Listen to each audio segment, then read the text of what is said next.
Pronađena su tela 40 žrtava, a za 27 se još traga u reci Potomak u Vašingtonu. Istovremeno nadležni istražuju kako je došlo do sudara putničkog aviona i vojnog helikoptera. Donald Trump kaže da je pilot leteo suviše visoko, iznad granice od 60 metara. Kasno noćas također srušio se još jedan avion iznad naseljenog dela Filadelfije, a poginulo je 6 ljudi koliko je i bilo u letelici. Šta bi mogao da bude uzrok ovih nesreća? Šta se vidi na objavljenim snimcima? Pitamo urednika portala Tango 6, Petra Vojinovića. Ja ću sada da odem do njega. On je već tu u našem studiju. Petre, dobro jutro. Hvala vam mnogo što ste ovde ovoga jutra. Evo da, jutro kad smo se probudili, pročitali smo i tu vest da je se srušio još jedan avion u Filadelfiji. Pa šta znamo za sada? On je manji avion, dakle poslovni mlaznjak koji je modifikovan da prevozi pacijente. Tako da opet imamo snimak koji je ovde baš ovako dramatičan. Dakle, da letelica se baš ovako vertikalno strovalila dole i napravio je prilično ovako veliki velika eksplozija odmah nakon poletanja. Za ovo se baš dogodilo, tako da evo sad imamo i ovaj snimak ovde. To jest, postoji još jedan gde se zaista vidi to svetlo, odnosno letelica koja pod jako oštrim uglom se zaleće s neba gotovo. Nema nikakvih drugih detalja, pošto je ovo očigledno manja letelica ili manji operator, to je kompanija koja ga koristi, tako da ćemo verovatno tokom dana... Ono što znamo jeste da je u avionu da je u toku bio prevoz teško bolesnog deteta, za čije lečenje se prikupljala humanitarna pomoć. Poginula i detetova majka, kao i još 4 osobe koje su bile u letelici. Avion je, kao što smo vidjeli, eksplodirao u vazduhu. Požar je zahvatio nekoliko kuća u okolini i nestao je sa radara nekoliko minuta nakon poletanja. Dete je putovalo kući u Meksiko. Svi poginuli su meksički državljani. Evo da, vidi se ovde na levom uglu ovog snimka, dakle na samom početku snimka, koliki je zapravo oštar ugao uletanja tog svetla, odnosno letelice. Prilično ovako neobično da se tom brzinom, jer ono što ja uvek kada su ovakve nesreće govorim, dakle da avioni ne mogu da padnu s neba. Kad god se desi neki otkaz, ne znam, motora ili nečega, evo videli smo opet, dakle sa krajnje leve strane snimka, dakle da se ovo ne dešava. Sad, da li su ovde neke komande bile zaglavljene ili zaista postoji, opet da ne spekulišemo, nekoliko sigurno razloga i verovatnoće zbog čega se ovo dogodilo.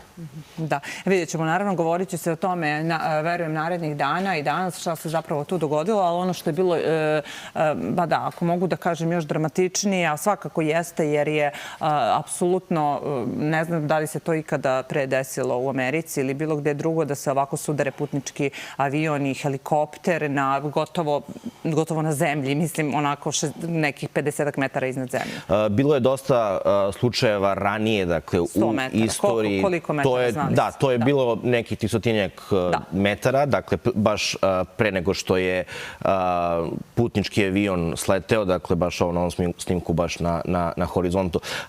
Da, dakle, bilo je dosta slučajeva u istoriji komercijalne avijacije da se dva aviona sudare. U konkretno Americi skoro 16 godina nisu imali uopšte fatalni udes, dakle još od 2009. Dakle, udes sa fatalnim posljedicama, dakle imaju prilično bezbedan sistem civilne komercijalne avijacije. Ovo što je u slučaju učestvovao vojni helikopter može samo da bude interesantno, ne mora, to jest ne znači ništa, zato što i vojni helikopteri kada učestvuju u komercijalnom vazdušnom prostoru moraju da prate iste procedure, ista uputstva kontrole letenja. Ovdje imamo također sreću u ovom slučaju što smo mogli da neću da kažem analiziramo, ali da imamo nekoliko snimaka. Imamo ovih nekoliko video snimaka, imamo snimak komunikacije kontrole letenja sa obe letelice i imamo snimke položaja obe letelice i njihovih kretanja od strane ovih servisa koji se bave beleženjem tih podataka. I ono što je moglo da se iz toga svega zaključi, dakle, ne zašto je došlo, ne šta je uzrokovalo epilog, već šta se sve dešavalo do udesa. Dakle, da je putnički avion bio u prilazu na sletanje, dakle, kao što ste rekli, neposredno pred dodir na pistu, dakle, na prilično maloj visini. To možemo da uporedimo kada se, na primjer, vozimo prema aerodromu Beograd pa onim autoputem pa vidimo da neki putnički avion sleće. To je otprilike ta neka visina. Ono što se dešavalo u isto vreme hronološki i po tim nekim pravcima i geografski je da je jedan helikopter leteo jako blizu putanji tog putničkog aviona. On je smeo, mogao i po procedurama koje su objavljene, to je s tim takozvanim, da tako pojednostavimo, nevidljivim putevima kroz vazduh. Dakle, imao je svoj koridor kretanja koji je bio odobren. On se na njemu nalazio jer je smeo, jer je bio odobren, dakle, da se kreće, to je sred te reke Potomak, a to što je putanja putničkog aviona sekla putanju tog helikoptera, deluje da je to po pravcima, to jest i jeste neka vrsta presecanja, ali u komercijalnom vazdušnom saobraćaju je potpuno moguće, to se stalno radi, da postoji razdvajanje po visini. I ukoliko sve letelice poštuju i prvo, dakle, proceduru po kojoj moraju da lete i uputstva kontrole, ništa se ne dešava. Ovde taj drugi deo priče, a to je snimak audio komunikacije kontrole letenja i pilota helikoptera, daje tu taj najzanimljiviji deo cele priče, a to je da je kontrolor letenja kazao, dakle, upozorio unapred nekoliko, možda čak i pola minuta pre udara, dakle, imate putnički avion ispred vas, da li ga vidite i nastavite sa tim takozvanim pravilima vizuelnog razdvajanja, odnosno ti si sada u helikopteru zapravo odgovoran da sam sebe vizuelno razdvojiš od tog saobraćaja na koji sam te ja upozorio i još su rekli, dakle, i idite iza njega. Ono što je ovde najinteresantnije u celom slučaju, dakle, da je pilot sada, možemo da pričamo i o tome, pilot je ženskog pola, što nema nikakve veze sa bilo čim, osim sa jako, jako lošim političkim implikacijama koje je Trump iskomentarisao, možemo i o tome da pričamo. Pilot je odgovorio da vidim avion, vidim neku letelicu i uradit ću to. I u tom trenutku kontrola letenja uradila sve što treba da uradi i nakon toga, to je ovo što smo videli, se desio kontakt, odnosno sudar. Ono što u tom koridoru, tom putu po kojem je helikopter leteo bez ikakve devijacije, znači on je zaista poštovao taj lateralni, dakle, to je horizontalni pravac, on nije smeo da pređe iznad 200 fita, odnosno nekih 600 metara. Izgleda mi da je tu maksimalnu visinu koju nije smeo da pređe ipak probio i zbog toga je došao u sudar sa avionom. Zbog čega je posada to uradila, to bi trebalo da kaže istraga. Istraga koja je, a to je ekstremno bizarno za Ameriku, to se dešavalo u nekim drugim državama gde političari pre početka istrage kažu ne možete tog da istražujete ili šta god. U Americi se to nikada nije desilo. Agencija koja istražuje avionesreće je u potpunosti nezavisna i od države, i od vlade, i od predsednika. Oni je samo finansiraju, ne smiju nikako da utiču na nju, kao i kod nas, na primjer. Identičan princip. I Trump je prvi put možda u istoriji njihovog civilnog saobraćaja izašao i rekao, to jest ponovio ovaj briefing koji evo sam vam zapravo i ja rekao i počeo da krivi na bivšu administraciju. Tako je, na one politike DEI, dakle o inkluzivnosti, o svemu i gde se prilično ovako direktno umešao, što ima sada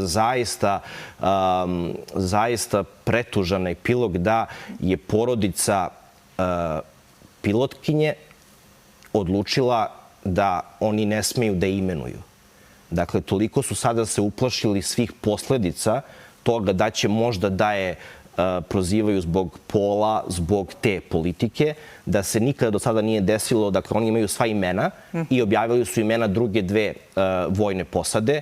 Treću, odnosno pilota, je porodica tražila da se njeno ime nikada ne objavi. Dakle, da ne bi završili u medijima. To što je neko muško ili žensko, to što je neko crn-beo i to naravno da nema nikakve veze sa životom. Najveća ironija je da je u toj kontroli letenja u Americi, čak i možemo da se našalimo, budemo sarkastični, čak i vladao rasizam, da su imali preko 70% belaca i samo 20% žena. Recimo u Srbiji ih ima mnogo više, na primjer, procentualno kontrolora letenja.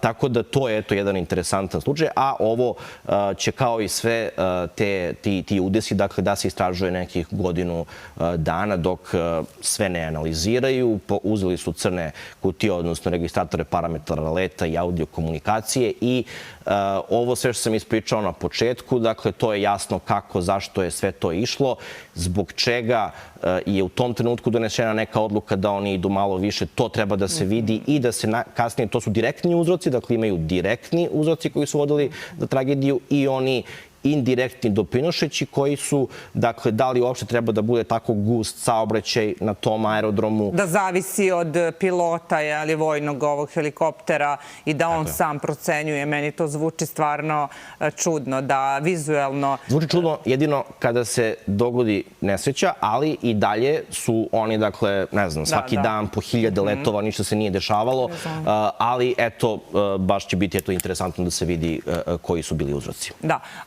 Mislim, ako govorimo o direktnim uzrocima, ovde čini mi se, ako pričamo o tome, možda grešim, vi me ispravite, došlo je do greške tog pilota vojnog helikoptera. A možda je doprinošeći, dakle, indirektni ili podjednak možda, veliko možda, zaista ne znamo, spekulišemo, kontrola letenja, kao i u svim komercijalnim pa i vojnim fatalnim udesima, epilozi su uvek istraženi, to jest u istoriji, da kažemo, avijacije, preko 70% uzroka i ljudski faktor, pa čak i kad je tehnika se održava od ljudi. Dakle, ono što ovde treba da se, dakle, razjasni je, dakle, pre svega, po mom nekom mišljenju, dakle, akcije pilota helikoptera, odnosno posade helikoptera, dok je prema ovoj audio komunikaciji kontrola u velikoj većini uradila sve što je trebalo da uradi, a onda imamo jedino ta neka, da kažemo, medijska informacija koja izgleda mi da je jedina pouzdana, a to je da na taj broj kontrolora letenja nije bio optimalan. Bilo ih je 1 umesto 2 na tim nekim pozicijama. Oni se dele u zavisnosti od saobraćaja i vida saobraćaja na ovom aerodromu i da li je preveliko opterećenje rada sa tolikim brojem letelica i činjenica da je u tom trenutku odlučeno zbog ko zna kakvih operativnih razloga da ne budu 2 kontrolora, nego samo 1, da li mu je to povećalo stres, ali opet po tom nekom suštom formalizmu, to kada mu je rekao, dakle, imaš saobraćaj, dakle, imaš tu neku letelicu, razdvoji se vizualno od nje, to je opet sa treće strane jako lako reći, noć je, čak i kad je dan, jako se teško letelice uočavaju od drugih letelica. Ove jesu osvetljene, ali takođe postoji kontaminacija svetlima sa površine drugih aviona i ovde takođe imamo neke spekulacije da je možda pilot helikoptera videla neki drugi avion za koji je mislila da je taj na koji je upozorena, a uopšte nije videla. To su naravno ti uglovi primećivanja gde neka svetla nekad nisu primećiva i taj njihov vektor pravaca obe letelice je u nekom trenutku došao na istoj visini, što opet biće jako interesantno zbog čega helikopter nije držao odobrenu visinu, jer da je držao, do ovoga se ne bi desilo. Ovde je sada, nažalost, bilo je na početku nekih spekulacija, odnosno, nažalost, ispostavilo se da nisu tačne, da su neki ljudi preživeli.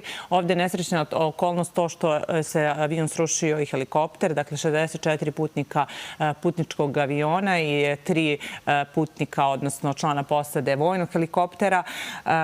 Ovde je nesrećna okolnost to što se desilo iznad reke, temperature su jako niske, kažu čak i da su neki od njih i preživeli taj pad, temperature su... Ovo što vidimo, dakle, ove snimke, dakle, ova eksplozija, to indikuje da gotovo sigurno to nije moglo da se prežive, zato što je ovo baš udar i ono što je usledilo nakon udara je još gora, to je eksplozija.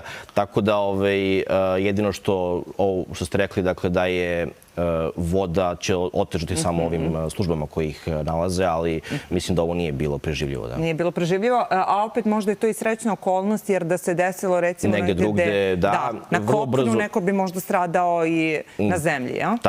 Tako je, ali opet i to je to nešto što ja tradicionalno radim, dakle da podsjećam na statistiku koja i dalje čini aviosaobraćaj najbezbednijim vidom saobraćaja uopšte, dakle preći nam se nešto desiti u kolima.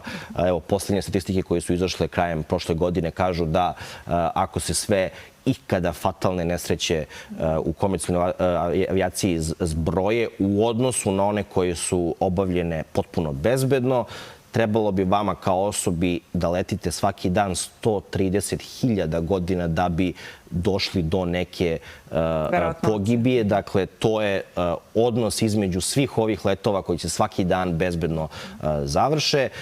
I u 23. godini je bilo, dakle, na jednu gubitak života 1.200.000 bezbedno obavljenih letova. Tako da, naravno da je ovo nešto što će mediji da detaljnije prate i, nažalost, eto, prvi put u možda najuređenijoj zemlji na planeti kada su ovakve stvari u pitanju, imamo ovo mešanje politike koje nadamo se da neće se nastaviti.